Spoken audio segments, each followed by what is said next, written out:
Season 2 bab ke-253. Season 2 bab ke-253. Naura kaget saat melihat seseorang yang berdiri di sebelah Azam. Dia seperti melihat suaminya waktu masih muda. Tinggi, kurus, hidung mancung, perut rata belum buncit seperti sekarang. Apa dia yang dimaksud? Pikir Naura. Naura mendekati suaminya dan Ajura. Wajahnya tidak bisa berbohong kalau dia syak setelah melihat pemuda itu. "Yah, apa kamu punya anak lagi dari wanita lain?" tanya Naura tiba-tiba. Dia duduk lemas. Ingatannya tertuju pada anak pertamanya yang telah meninggal. "Bun, jangan ngawur kalau bicara. Jelek-jelek begini ayah gak pernah nidurin wanita lain sebelum menikah sama bunda. Ya bun, istighfar. Jangan sudzon sama ayah bun." Ucap Ajura sambil memijit pundak Naura agar Naura merasa lebih baik. "Maafin bunda, ya. Tapi dia mirip sekali sama ayah. Dia Alfa ya." "Alfa sudah meninggal bun. Kita sendiri yang membawa pulang dan melihat dia dikafani dan dikuburkan. Entah bunda ingat apa tidak? Karena bunda sempat pingsan. Ingat ya? Dia mendekat ya." Naura semakin lemas. Karena semua ini seperti mimpi. "Om, Tante, ini yang namanya Alif. Kenalkan." Ucap Azam memperkenalkan Alif pada Arash dan Naura. Pemuda itu pun tersenyum sambil mengulurkan tangan kanannya pada Arash.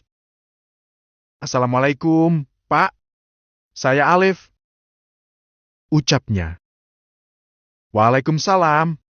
Saya Arash. Omnya Azam." Ucap Aras sambil meneliti wajah Alif. Dia merasa seperti di depan cermin sekarang. Alif seperti pantulan dirinya sendiri. "Beliau ini pemilik pesantren ini, Mas Alif. Dulu ayahnya Pak Aras ini yang mendirikan pesantren ini. Setelah Pak Indra meninggal, Pak Aras ini yang mengelola."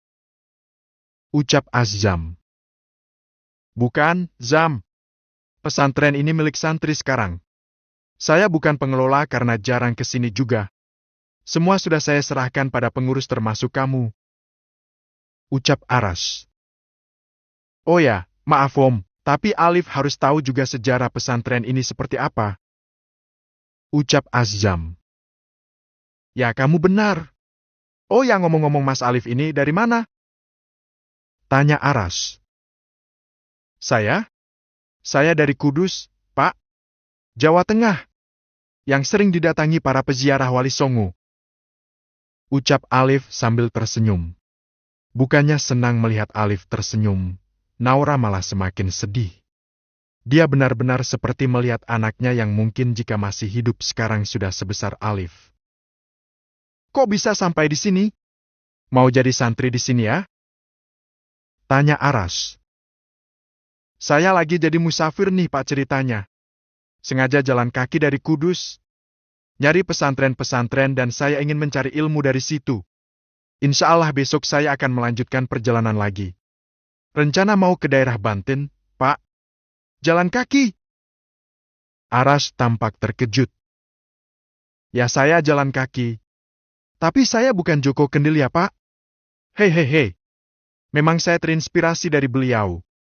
Hidup di pesantren dari kecil membuat saya minim bersosialisasi dengan kehidupan luar. Di dalam saya hanya tahu hidup yang lurus-lurus saja.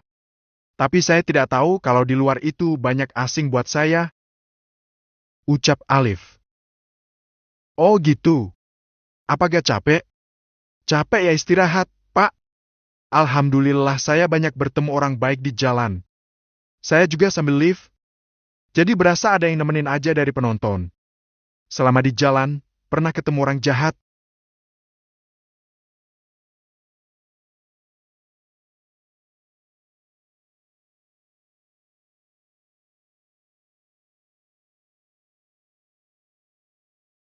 "Pernahlah Pak.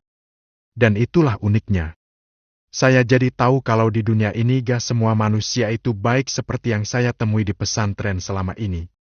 Ternyata di luar ada juga yang jahat dan licik. Dan handphone ini Pak." Alif menunjukkannya. "Wow! Ip! Ucap Aras terkejut. Ini dikasih orang, Pak. HP lama saya dirampok orang di jalan. Itu baru jalan 1 minggu. Sempat bingung. Mau nyerah. Tapi masa iya cuma gegara HP saya nyerah terus pulang. Saya punya Allah. Ya jalan aja. Gitu aja, Pak. Suatu ketika ada yang menegur saya di masjid. Dia kenal saya dari lift. Lalu saya ceritakan apa yang terjadi. Dengan baik hatinya dia memberikan ponsel baru buat saya. Alhamdulillah. Masya Allah. Sungguh luar biasa keyakinanmu pada Allah, nak. Ucap Aras merasa kagum dengan pemuda ini. Pak, ngomong-ngomong kok bapak ini sekilas mirip saya ya? Hehehe. Maaf kalau saya lancang. Ucap Alif yang akhirnya menyadari kalau dirinya mirip dengan orang yang mengajaknya bicara saat ini.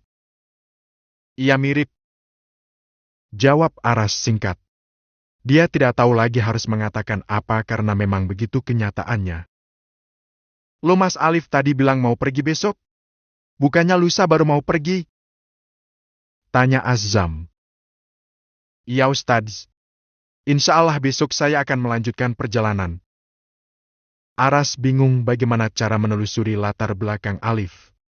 Dia senang memikirkan cara yang sekiranya tidak menyinggung perasaan. Kenapa tidak tinggal di sini lebih lama? Tanya Aras. Nanti kalau kelamaan takut saya merasa nyaman dan saya jadi lupa akan niat saya. Pak, di sini orangnya baik-baik. Ramah-ramah. Makanya saya tidak bisa lebih lama lagi tinggal di sini. Takut keterusan. Hehehe. Oh gitu. Kamu pergi seperti ini pasti butuh waktu yang lama kan? Gimana tanggapan orang tuamu?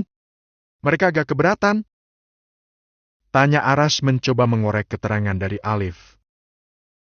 Hehehe. Enggak, Pak. Tidak ada yang keberatan. Lo kok bisa? Saya tidak punya orang tua. Bahkan sampai sebesar ini saya tidak tahu siapa orang tua saya. Karena saya dibuang dan dirawat oleh salah satu ustadz di pondok pesantren saya. Dibuang? Naura terkejut mendengar hal itu. Iya Bu, saya dari bayi udah jadi santri. Hehehe. Saya dibuang oleh orang tua saya. Ah, tidak tahu juga ya. Sengaja dibuang atau tidak? Kamu hebat Mas Alif. Kamu begitu tegar. Ucap Azam. Saya sudah terbiasa penuh ujian dari kecil, Ustadz. Kata guru saya, tingkatan tertinggi seseorang dalam menyikapi ujian adalah menyikapinya dengan senyuman. Betul tidak, Ustadz? Ya, kamu benar. Gimana tidak senyum? Karena dia yang percaya sama Allah, akan sadar kalau ujian adalah bentuk rasa sayang dan cintanya Allah pada kita. Masa seorang dicintai tidak senang? Pasti senanglah. Dan kita tahu, Allah lah yang akan menyelesaikan semua ujian kita. Apa itu akan happy ending atau sad ending? Semua sudah tertulis. Kita tinggal menjalani saja. Ya kan Mas Alif? Nah betul sekali Ustadz. Hanya bisa bersandar pada Allah saja. Saya beruntung karena saya dibuang di depan pesantren. Kalau saya dibuang di depan diskotik, apa jadinya saya sekarang? Dan itu adalah yang paling saya syukuri. Saya didekatkan dengan orang-orang yang solih. Ucap Alif sambil tersenyum. Alif memang murah senyum. Bahkan siapapun yang melihatnya pasti akan senang. Nak, di mana kamu tinggal selama ini? Apa ibu boleh ke sana? Tanya Naura tiba-tiba. Naura tidak bisa tinggal diam. Dia merasa ada yang aneh. Merasa ada kedekatan yang luar biasa. Tapi dia takut kecewa. Ada apa ya, Bu? Saya tinggal di pesantren daerah Kudus, Jawa Tengah. Nama pesantrennya? Alif menyebutkan nama pesantren yang dia tinggali selama ini. Ya. Panggil Naura. Pak, Bu, maaf mohon izin. Sudah saatnya saya harus mengisi kajian di sini. Sekedar kutu menjelang maghrib. Alif memberi salam lalu undur diri. Waalaikumsalam. Silakan Alif. Ucap Aras.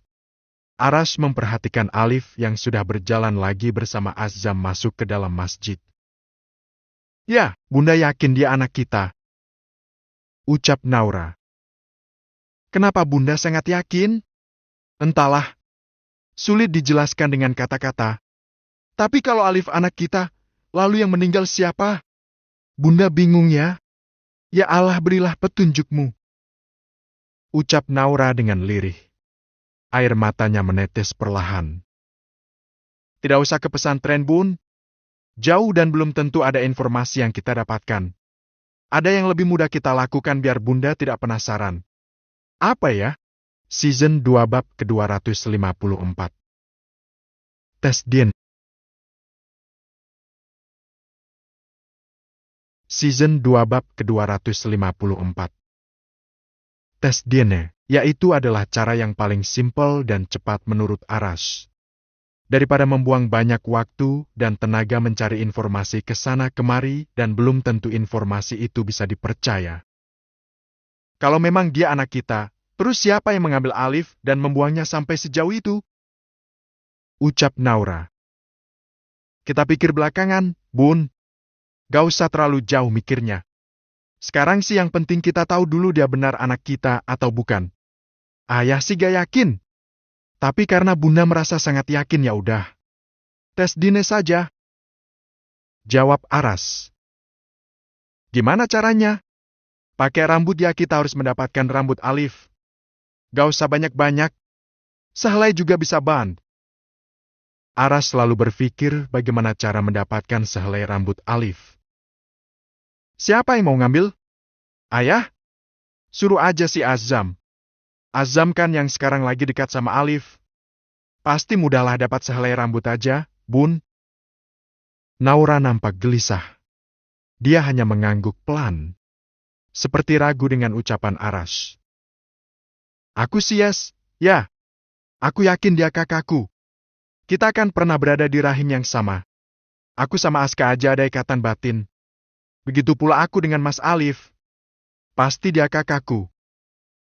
Ucap Azura yang masih bersama dengan Aras dan Naura. Ya makanya dicek dulu. Kamu yes, Bunda yes.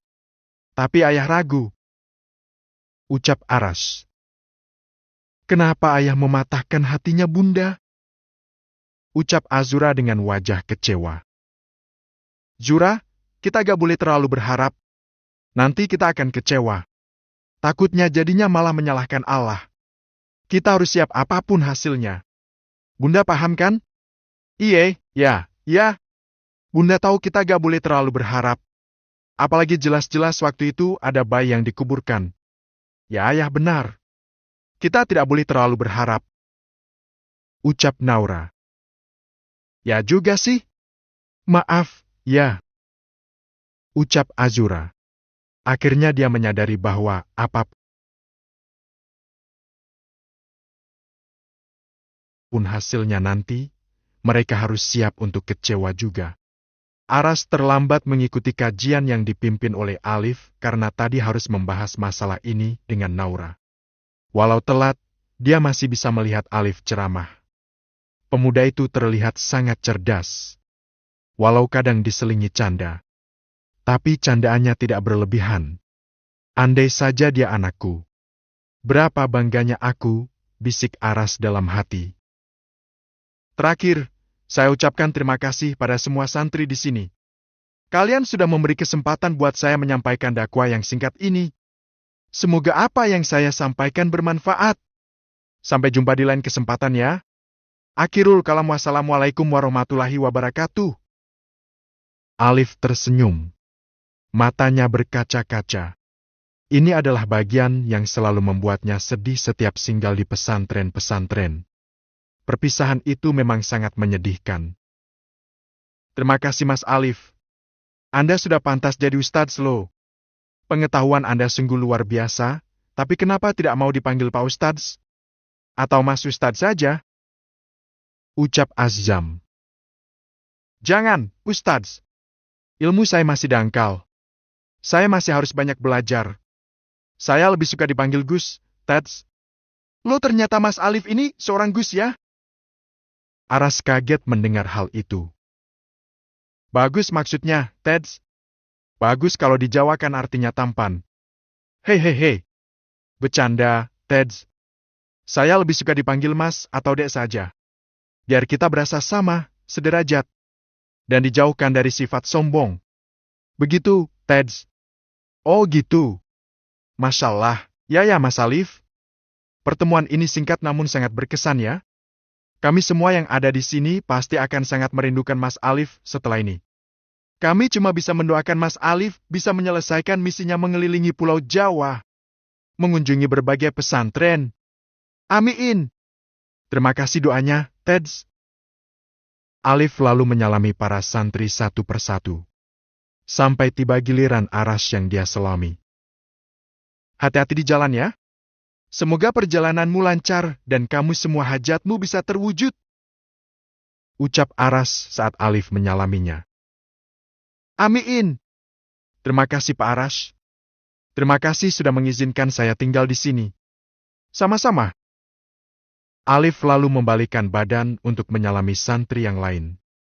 Saat melihat Alif dari belakang, Aras meneliti punggung baju Alif. Dia mencari apakah ada sehelai rambut saja yang menempel di baju Alif. Sepertinya ada satu tuh. Gumam Aras. Dia lalu mencoba mendekat. Tangannya hampir saja menyentuh punggung Alif. Tapi sayang Alif keburu menoleh padanya. Pak Aras ada perlu sama saya? Tanya Aras. Hei hei hei. Eng Alif. Jawab Aras. Dia salah tingkah karena hampir saja ketahuan. Alif mengangguk lalu kembali berbincang dengan santri yang ada di depannya. Aras bingung harus mengambil atau tidak. Tapi sehelai rambut itu tidak akan akurat karena tidak diambil langsung dari kepala Alif. Bisa saja sehelai rambut bukan milik Alif. Sama saja kerja dua kali. Belum ditambah dosa karena sama. Season 2 bab ke-254. Tes DNA, yaitu adalah cara yang paling simpel dan cepat menurut Aras. Daripada membuang banyak waktu dan tenaga mencari informasi ke sana kemari dan belum tentu informasi itu bisa dipercaya. Kalau memang dia anak kita, terus siapa yang mengambil Alif dan membuangnya sampai sejauh itu? Ucap Naura. Kita pikir belakangan, Bun. Gak usah terlalu jauh mikirnya. Sekarang sih yang penting kita tahu dulu dia benar anak kita atau bukan. Ayah sih gak yakin. Tapi karena Bunda merasa sangat yakin ya udah. Tes DNA saja. Jawab Aras. Gimana caranya? Pakai rambut ya kita harus mendapatkan rambut Alif.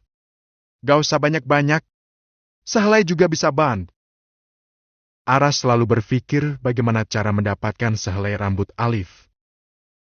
Siapa yang mau ngambil? Ayah? Suruh aja si Azam. Azam kan yang sekarang lagi dekat sama Alif. Pasti mudahlah dapat sehelai rambut aja, Bun. Naura nampak gelisah. Dia hanya mengangguk pelan. Seperti ragu dengan ucapan Aras. Aku sih yes, ya. Aku yakin dia kakakku. Kita kan pernah berada di rahim yang sama. Aku sama Aska aja ada ikatan batin. Begitu pula aku dengan Mas Alif. Pasti dia kakakku. Ucap Azura yang masih bersama dengan Aras dan Naura. Ya makanya dicek dulu. Kamu yes, Bunda yes. Tapi ayah ragu. Ucap Aras. Kenapa ayah mematahkan hatinya Bunda? Ucap Azura dengan wajah kecewa. Zura, kita gak boleh terlalu berharap. Nanti kita akan kecewa. Takutnya jadinya malah menyalahkan Allah. Kita harus siap apapun hasilnya. Bunda paham kan?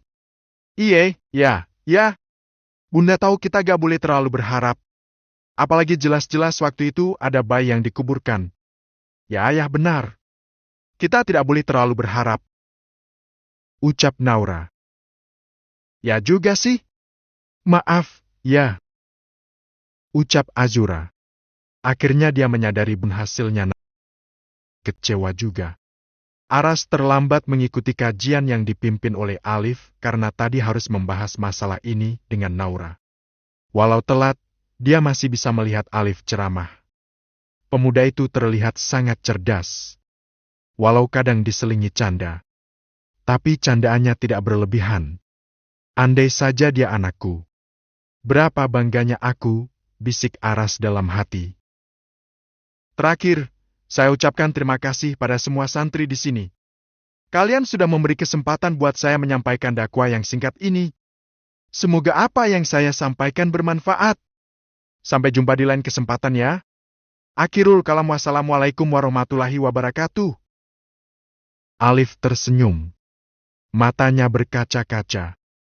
Ini adalah bagian yang selalu membuatnya sedih setiap singgah di pesantren-pesantren. Perpisahan itu memang sangat menyedihkan. Terima kasih Mas Alif. Anda sudah pantas jadi Ustadz loh. Pengetahuan Anda sungguh luar biasa, tapi kenapa tidak mau dipanggil Pak Ustadz? Atau Mas Ustadz saja? Ucap Azam. Jangan, Ustadz. Ilmu saya masih dangkal. Saya masih harus banyak belajar. Saya lebih suka dipanggil Gus, Teds. Lo ternyata Mas Alif ini seorang Gus ya? Aras kaget mendengar hal itu. Bagus maksudnya, Teds. Bagus kalau di Jawa kan artinya tampan. Hehehe. Bercanda, Teds. Saya lebih suka dipanggil Mas atau Dek saja. Biar kita berasa sama, sederajat. Dan dijauhkan dari sifat sombong. Begitu, Teds. Oh gitu. Masyaallah, ya Mas Alif. Pertemuan ini singkat namun sangat berkesan ya. Kami semua yang ada di sini pasti akan sangat merindukan Mas Alif setelah ini. Kami cuma bisa mendoakan Mas Alif bisa menyelesaikan misinya mengelilingi Pulau Jawa. Mengunjungi berbagai pesantren. Amin. Terima kasih doanya, Teds. Alif lalu menyalami para santri satu persatu.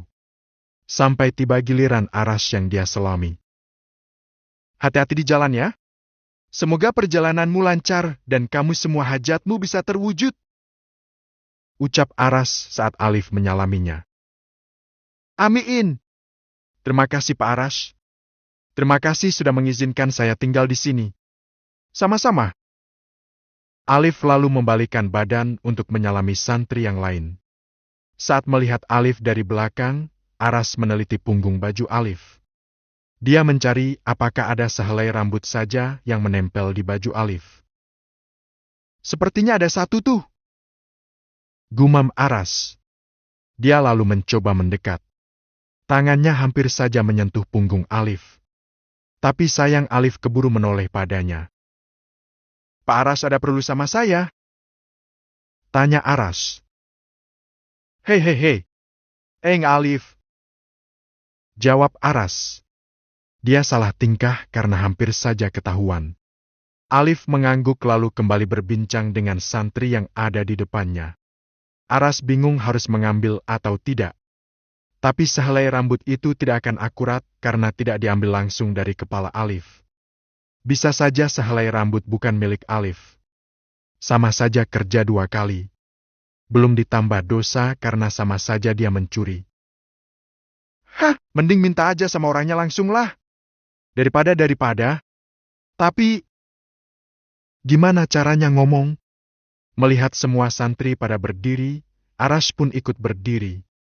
Dia keluar dan berharap bisa bertemu dengan Alif di luar. Ya, udah dapat.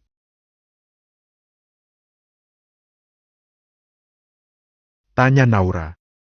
Dia buru-buru menghampiri Aras. Belum, Bun. Ayah bingung gimana cara ngomongnya. Ayah mau ngomong langsung sama Alif? Iya, Bun. Menurut ayah ini lebih efektif. Lebih baik minta sama orangnya. Cabut langsung dari kepalanya. Lebih akurat. Daripada ngambil diam-diam. Iya, kalau itu rambutnya. Kalau enggak, malah hasilnya jadi tidak akurat. Gitu ya? Ah, benar juga. Tapi dia pasti akan tanya buat apa? Nah, itu yang baru ayah pikirkan, Bun. Enaknya gimana jawabnya? Pasti dia akan tanya seperti itu. Buat apa, Pak? Pasti itu. Naura nampak sedikit bingung. Dia juga memikirkan jawaban apa yang masuk akal dan tidak berbohong pula. Jawab jujur aja, ya? Besok dia pergi lo ya. Kalau dia udah pergi akan sulit untuk mencari dia kembali. Bilang aja terus terang. Ayah hanya ingin tes DNA, karena ayah curiga si Alif itu anak ayah.